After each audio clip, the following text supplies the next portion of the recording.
من قبل زوجته وداعبها شهر رمضان خلال النهار، فهل هو ارتكب إثم حتى ولو لم يتم الجماع؟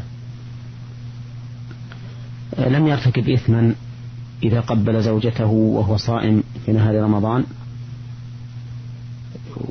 وكذلك لو مازحها أو داعبها، ولكنه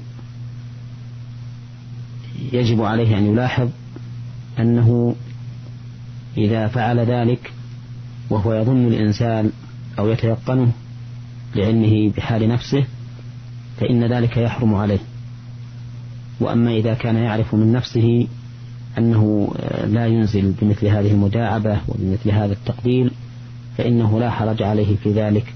وقد كان رسول الله صلى الله عليه وسلم وهو أشد الناس خشية لله وهو أعظمهم تقوى كان صلى الله عليه وسلم يقبل وهو صائم.